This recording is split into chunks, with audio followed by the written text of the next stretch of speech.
Podcast supporters include California State University Fullerton, ranked #1 in California in 2021 for awarding bachelor's degrees to underrepresented students by Diverse Magazine. These graduates join the thousands of Titan alumni powering Southern California's economy and working to improve the future.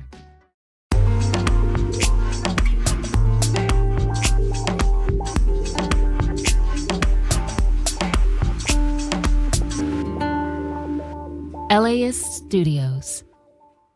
Hey listeners, it's Nick Kwa here to tell you about a new podcast by LAist Studios. It's called Wild. It's by the writer, producer, and journalist Eric Galindo, and I imagine it will be the first of many podcasts on this topic. It's about the pandemic and how it affected people and society on a transformational scale. In this season, we hear from 10 people about how they found light in a year of darkness. Stay tuned to listen to the first episode and support LAist Studios by subscribing to Wild wherever you listen to podcasts. All right, you ready? Okay. There have been a few times in my life where I've nearly lost everything and had to live in my car, or worse. That's just the way it goes around here. Los Angeles seems to be hardest on you when you've missed. It's a fact that's intensified the affordable housing crisis and created a generation of unhoused Angelinos. I was thinking about those moments a lot last spring when COVID shut down my city for the first time and sent us all home. Home. Damn. Is that where you live or where you want to be? Is it wherever my family is? As a small child, that was a tiny trailer in Compton where my bed nearly touched the ceiling. Then it was borrowed time in Long Beach, downtown LA, Washington, D.C., New Orleans, Chicago, Llama Palace, Paramount, HP, Linwood, BG, Downey, Southeast LA forever. And sometimes it was a wooden shed on a hill in Tijuana that was slowly being built into a house. Or my grandparents' rancho in Sinaloa, where you had to use your feet to pump the water while you showered. Or run around techos in Culiacan, bathing in that summer rain. Was that my home then? Oof. When I get really, truly sentimental, I think about this car I used to have. A powder blue 1999 Mercury Grand Marquise. I lived in that car, most of the time by choice. And even when it wasn't by choice, I loved and appreciated every inch of Chuck Berry. That's what I named it. Because I was always riding along in my automobile with no particular place to go. I realize I think about those hard living times more often whenever I hit my shop. Because home is wherever my family is and where I want to be, but it's also where I live right now. And that's here with you. I'm Eric Galindo, and this is Wild.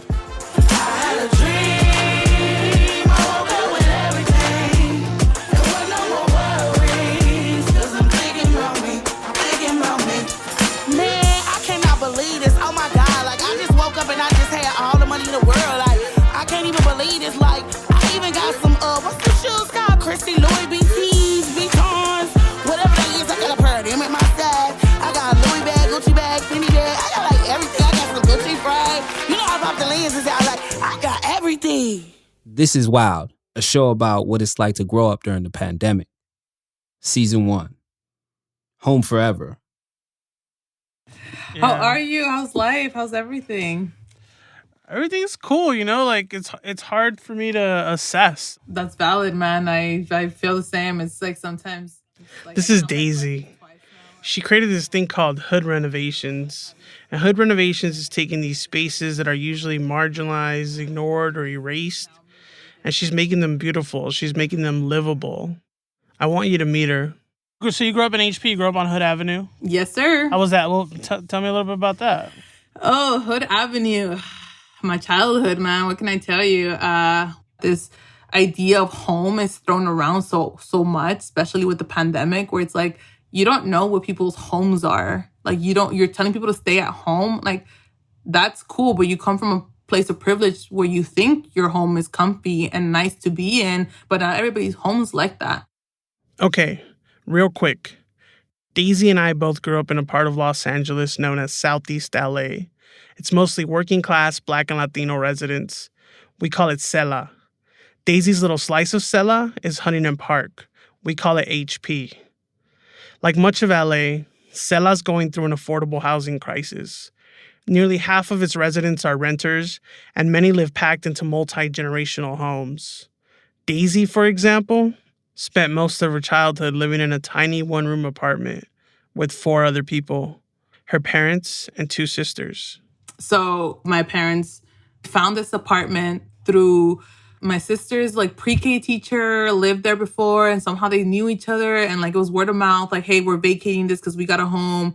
Like, maybe this will work for y'all. And they're like, yeah, it's cool. We only need it for like half a year while we like figure out a permanent solution to like our housing, because we can't raise a family in a one-room apartment. Like, it was tiny. And, 2 months turned into 3 months, turned into 6 months, turned into 6 years, turned into 20 years. Like, we never moved. What? Like, why do you think you guys never moved? We started middle school, and then by the time we wanted to move, my older sister had started high school. And I think that if there's one thing that my parents have always prioritized, has been education. You might not have money, but you will be educated, and that's going to be worth a lot more than us giving you absolutely anything. So it was quite apparent that we were not going to move. So we kind of began morphing into a very temporary solution to our housing problem, to kind of like sculpting what the room would look like with 5 people inside. And that's where the bunk beds came, and, the rules about the dressers. Like, everybody just had your one dresser, your like two drawers, and that was it. Like, Dad got the closet because, the patriarchy is still real, and he got the closet, and everybody else shared like their cajones. The top bunk was my safe space because that was like my room, right? Like, I went through like an emo phase. I had my Green Day up, my Simple Plan, Good Charlotte up, and then I went through like this other phase where I got really into banda. So then all my banda posters are hanging up. And that's what it was. Like, were they hanging on the roof? Yes. Literally, like it was like a 90 degree of posters. I wish I had a picture, because my mom was like, yeah, I was like, you said this was my space, so I claimed all of it.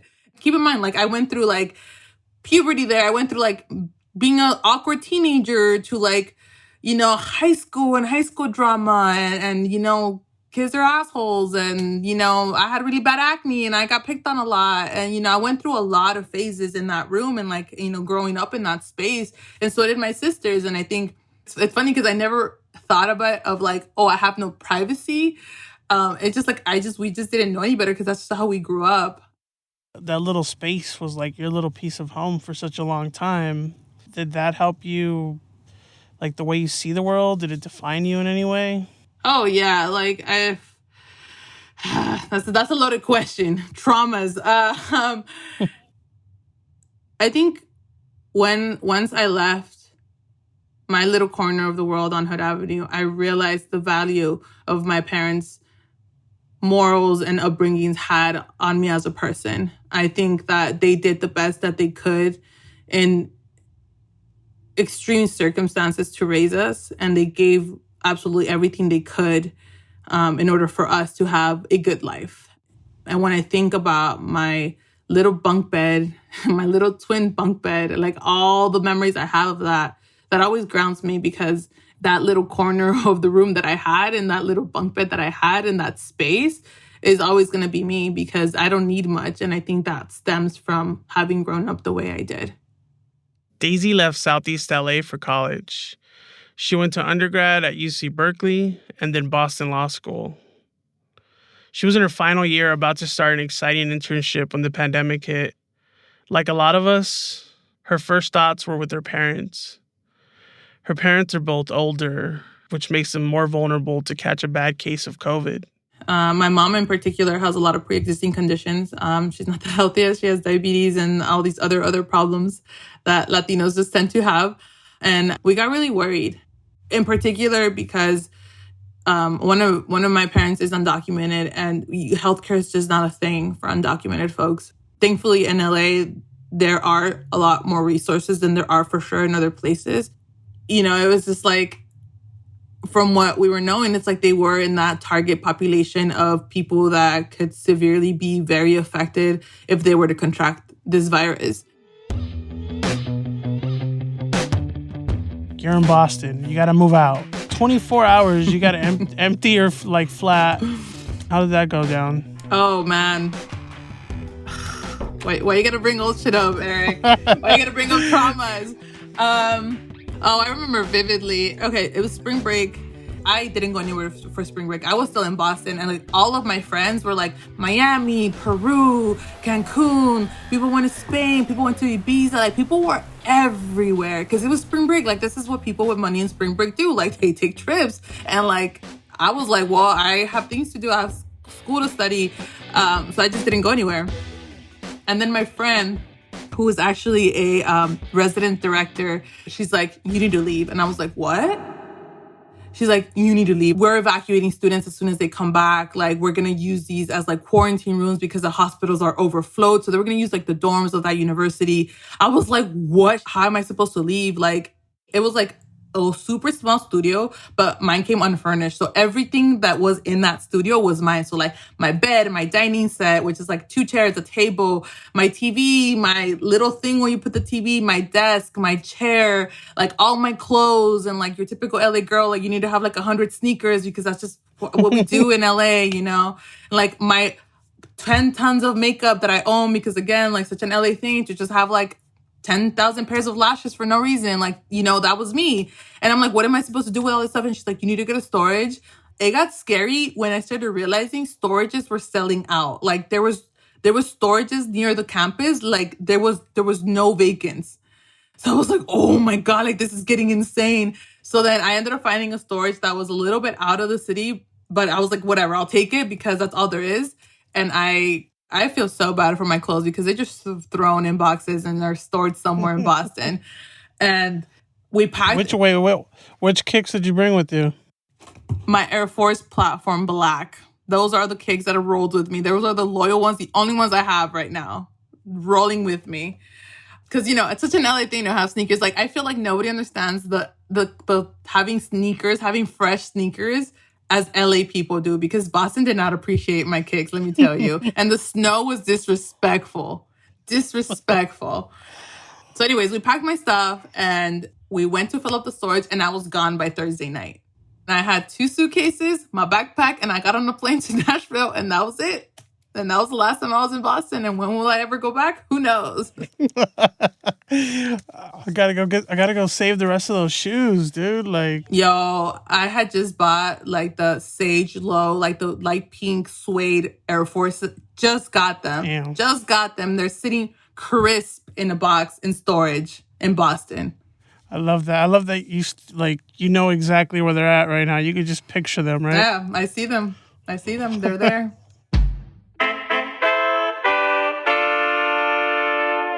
This is the Lonely Shoe Blues, dedicated to all the items out there left behind due to COVID.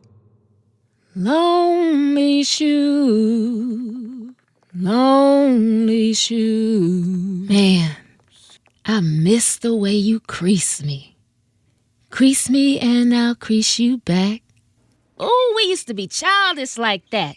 We matched outfits together. Do you think about me? Was it my performance?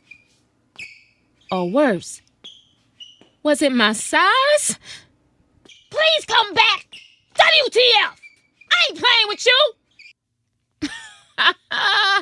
There I go again. I'm tripping. I didn't mean that.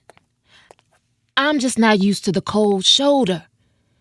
I'm not meant for the tub, but I want to feel the love.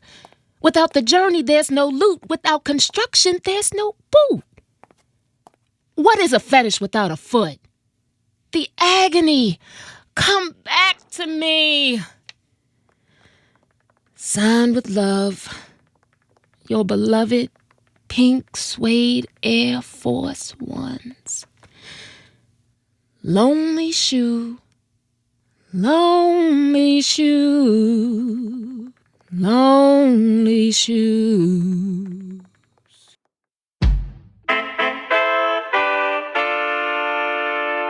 So if we can go back a little bit, like your parents are both from Mexico, right? Yes. Where did they meet? They met here in the U.S.? No. Oh, you're going to love this story. My parents actually met through baseball in Mexico.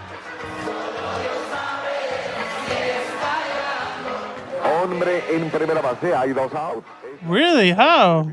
My family sees baseball as a religion. Like, you will find Dodgers playing, like, even if it's old games, in my house 365 days a year, every day. Like, there's always baseball. And if we're not watching baseball here, we're watching baseball in Mexico. Boy, this is an amazing game. The highs and the lows. And so it has come to this. We go to the 9th inning here at Dodger Stadium. My mom is from Ciudad Juárez, Chihuahua. And at the time, there was a baseball team there, Los Indios de Juárez. And there was this baseball player by the name of Leobardo Figueroa playing there. My mom was a fan of the baseball team because she loves baseball. She met his wife. She met the players. They all became friends. And this particular baseball player was like, you should meet my brother.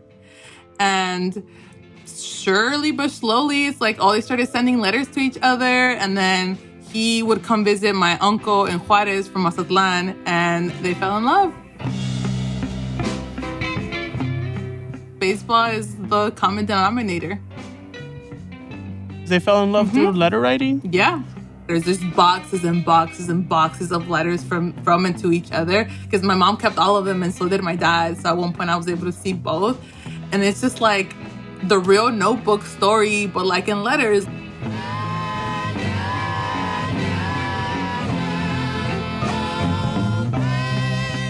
Wow, that's super romantic. All right, so when did you decide to come to the U.S.? My grandpa always wanted one of his sons to be like an engineer in like las maquilas de azúcar, like the sugar factories, like the sugar mills, to test the chemistry of the sugar. So, and my dad is the only one that went to college, and he got a job as an engineer, as a chemist engineer, testing the products of the sugar that went to go out in production. My dad lasted there, I think, a whole week because he realized that it was all corrupt. Yo no sirvo para esto. Like, I might be many things, but corrupt I am not. So he went back to Mazatlan. He told my grandpa that he couldn't do it and that he was going to try his luck in the U.S. We'll be right back after this commercial break. The world is racing to get back to normal and start meeting up in person again. But after the year we've all had, getting back to feeling normal takes time. Like just the other day, I was out with a friend at a bar, and I'm just like, yo, we're outside. But like no one's wearing a mask. And all of a sudden I'm like, what is going on here? I start feeling this anxiety.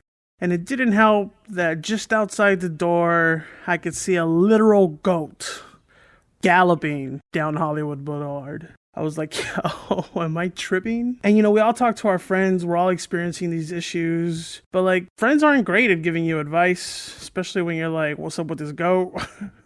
And, I did talk to my friends about it, but it's just not the same as talking to a professional. And when you're at a low point and you might feel alone, but over 50% of Americans struggle with their mental health. I mean, I know I have, especially during this pandemic, especially when, I was sick with COVID and I was just kind of in it.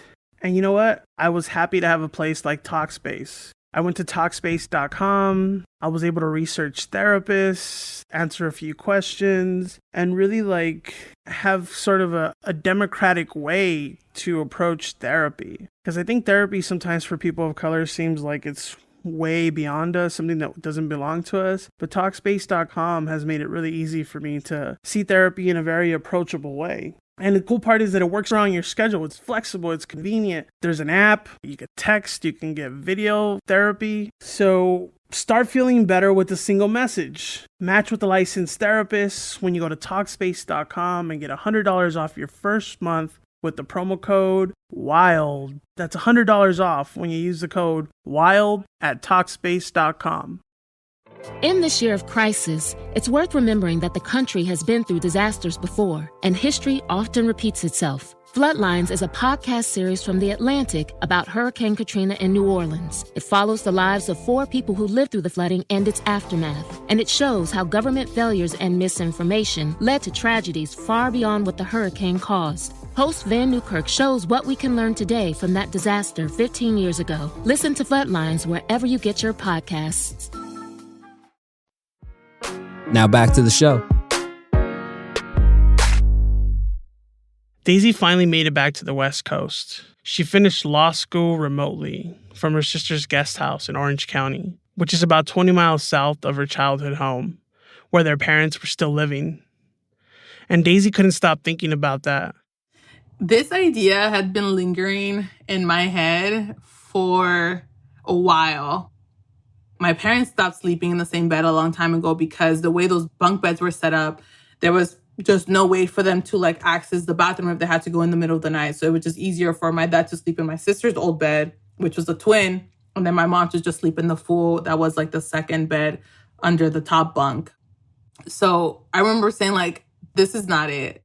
It's just how is it that I have a room to myself and I have a bed to myself that I can comfortably live in, and my parents don't have that.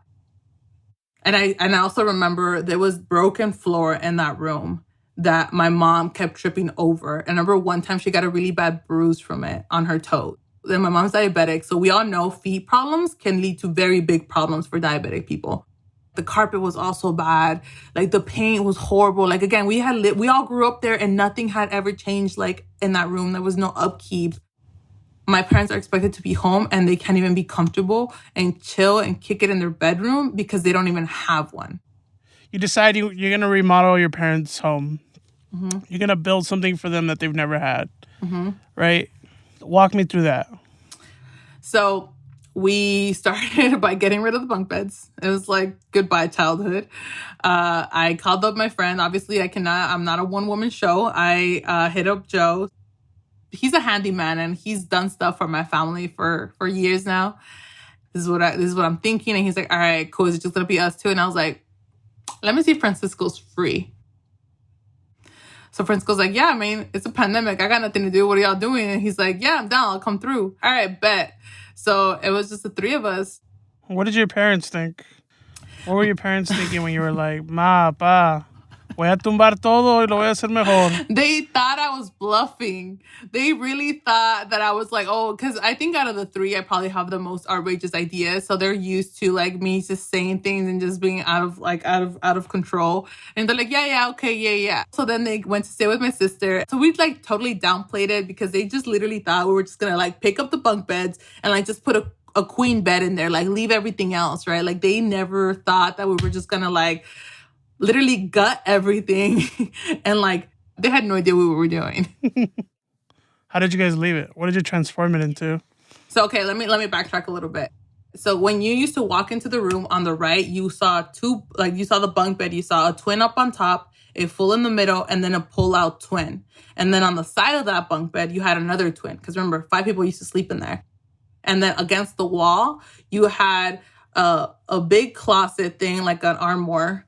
And then you had a bunch of little dressers. And then on top of those dressers, you had a TV, and then you had random shelves because Daisy wanted more space for her makeup because she was going through a phase. And then on the other side, you had more shelves that none of these furnitures match because it just has been added on for years. And then in the other one, you had other shelves because my other sister was going through a phase where she wanted to display, I don't even know what it was. So that was then. And they had a carpet, and then it also had a big stick that used to stick out through the carpet because it was water damage that never got fixed from years ago. So now you walk in and it's boom. Natural light everywhere. Super clean, crisp, white toned walls. You'll see to the right, you see one queen bed with their 2 side tables, the nightstands, nice lamps. They don't turn on. You gotta say, Alexa, prende la luz, because my mom wanted that. You see a very nice high headboard. On the other side, you see a really low dresser, and you see a TV, a super big TV hanged on the wall. And it all just looks crisp, beautiful. We had to leave it one of those nice area rugs. It was blue and white because go Dodgers per usual. And it was great. It looks beautiful. It looks clean. It looks crisp. We added some plants It looks peaceful, and it just looks like a space that my parents can finally relax and sleep together in after they haven't been able to do so in 20 years.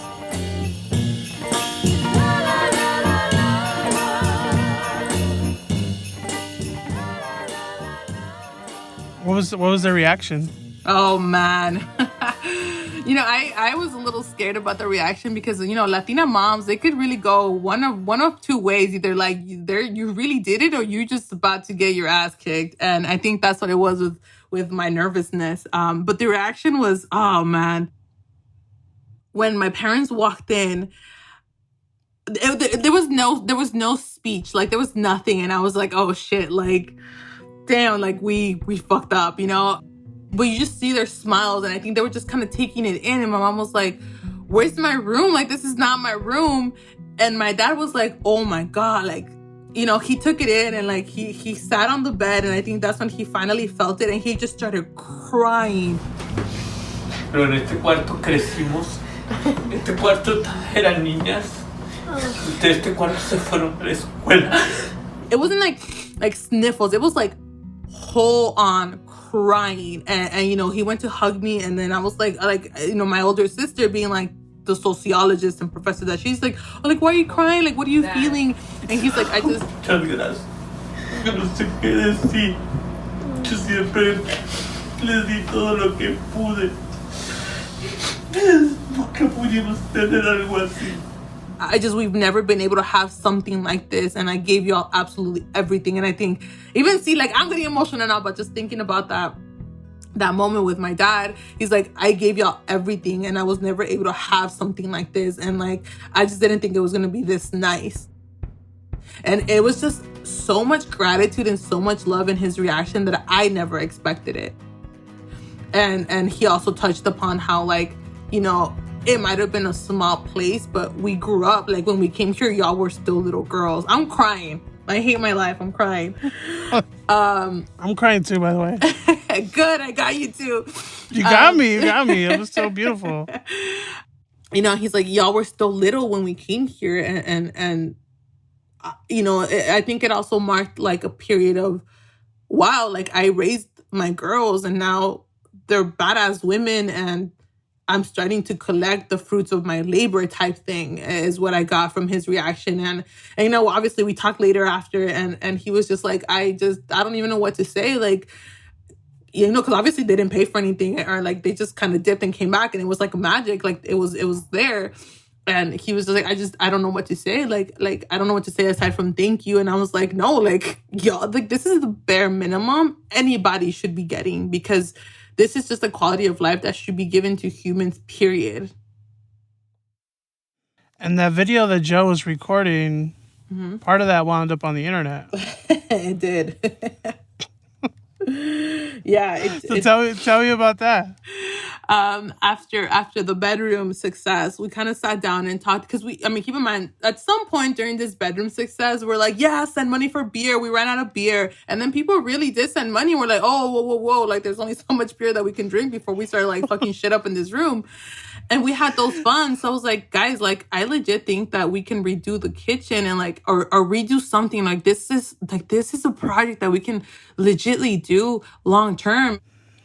So that's when we formally became like the Hood Renovations team, and decided to kind of pursue to see where this was going. Beautifying the hood, just one room at a time. You're such a visionary, like, for real. Like, it must be all those shoes. I need more shoes. It's shoes. The shoes. It's 100% the shoes. Those Air Force Ones are just like. Yo, like, I just got the Air Forces with that metallic swoosh, fresh. Let me tell you. Where am I gonna wear them? To the living room, but I have them. Is the point.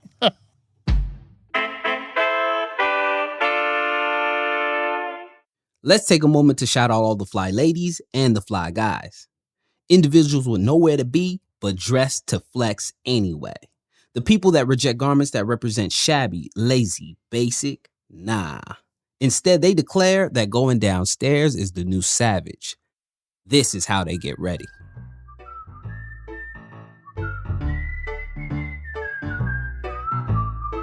When I think about the living room, the name suits it well.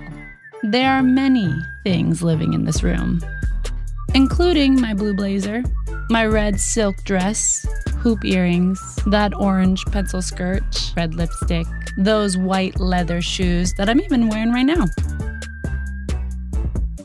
They won't live a life of dust, not while I'm in this room. I have to remind them that they still have mirrors to see and places to go.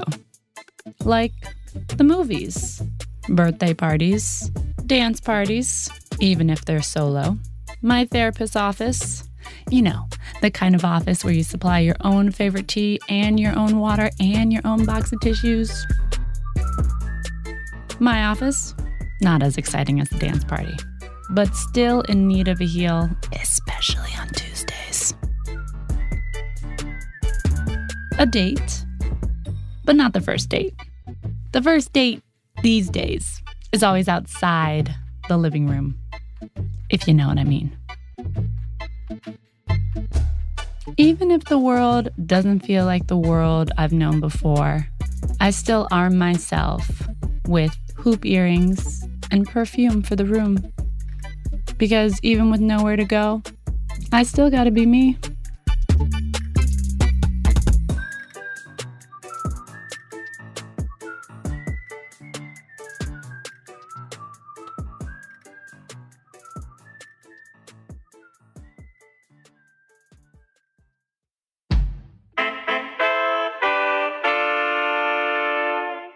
Do you feel like this story of yours inspires others? I think that our stories are often frowned upon or shamed on because we don't have the luxury of space that a lot of people have.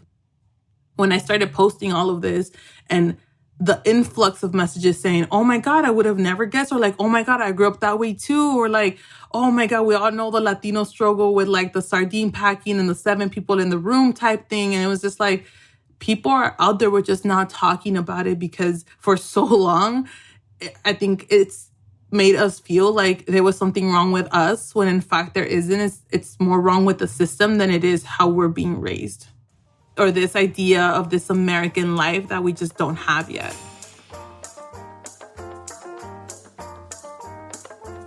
This is gonna sound wild, but Daisy's story reminds me of this viral Twitter video of Dodgers pitcher Victor Gonzalez. A lot of people who saw the Dodgers win the 2020 World Series will probably have this image of Julio Urias throwing that last strikeout to get the save, end the game, and bring out the squad to celebrate. Strike 3! Dodgers have won it all in 2020! But when I close my eyes to relive that joyous moment, I think about Victor Gonzalez's viral video. See, Victor was born in a beautiful but humble and tiny pueblo in Tuxpan, Nayarit. And from a young age, there was this pressure on him to do great things. When he was 16, Victor left Mexico to join the Dodgers farm system. And he struggled to compete with all these grown-ass men. But he kept going, trying to honor the sacrifices his grandparents and parents made for him, trying to live up to those expectations. Then his father died, and it broke Victor's heart. He went back to Nayarit and almost quit. But his family, that he was trying to carry to greatness, they actually lifted him back up. Victor Gonzalez was the winning pitcher in the deciding game of the World Series, and he got to do something a lot of us immigrant kids dream of. He got on the phone right after the Dodgers celebrated on the field, and on a video call to his abuelo, his family, the whole pueblo, he got to say, "I did it. I'm great for you." Feliz, amigo! Arriba! That video call went viral on Twitter, and watching it made me think of people who dream big like Daisy, of my own parents and their hopes and dreams for me, of my own journey. And now, whenever I think of how dope it felt to see the Dodgers win a World Series in my lifetime, I will forever think of them and of Daisy's kicks, still sitting crisp in a Boston storage container.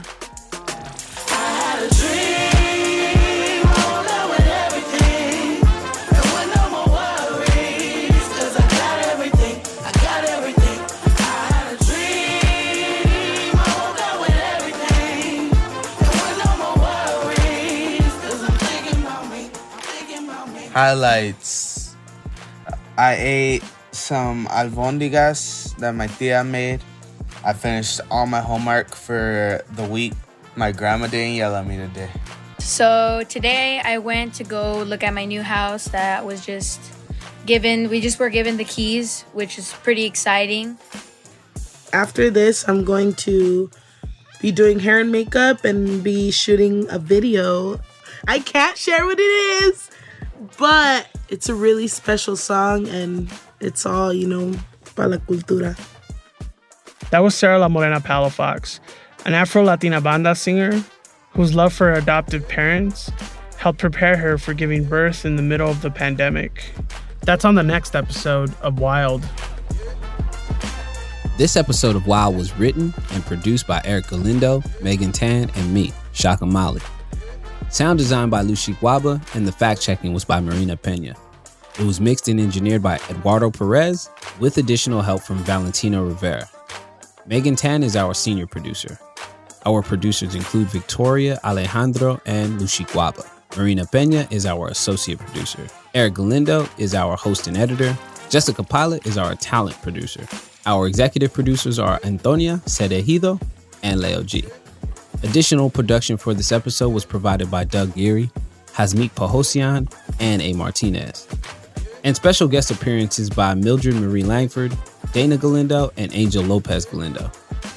Shout out to Marissa Klung Marata for shooting the album art and Steve Rosa for the assist. The theme song is I Got Everything by Ms. 007. Our website, LASstudios.com, is designed by Andy Cheatwood and the digital and marketing teams at LAS Studios. The marketing team at LAS Studios is responsible for our branding. Special thanks to the team at LAS Studios, including Taylor Kaufman, Kristen Hayford, Day Kim, Kristen Muller, and Leo G. Wild is a production of LAS Studios. This program is made possible in part by the Corporation of Public Broadcasting, a private corporation funded by the American people.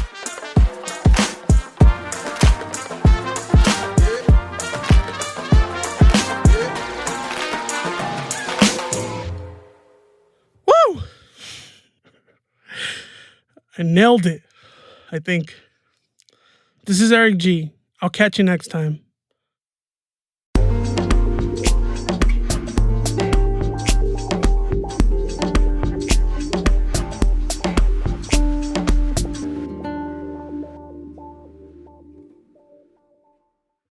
In this year of crisis, it's worth remembering that the country has been through disasters before, and history often repeats itself. Floodlines is a podcast series from The Atlantic about Hurricane Katrina in New Orleans. It follows the lives of 4 people who lived through the flooding and its aftermath, and it shows how government failures and misinformation led to tragedies far beyond what the hurricane caused. Host Van Newkirk shows what we can learn today from that disaster 15 years ago. Listen to Floodlines wherever you get your podcasts.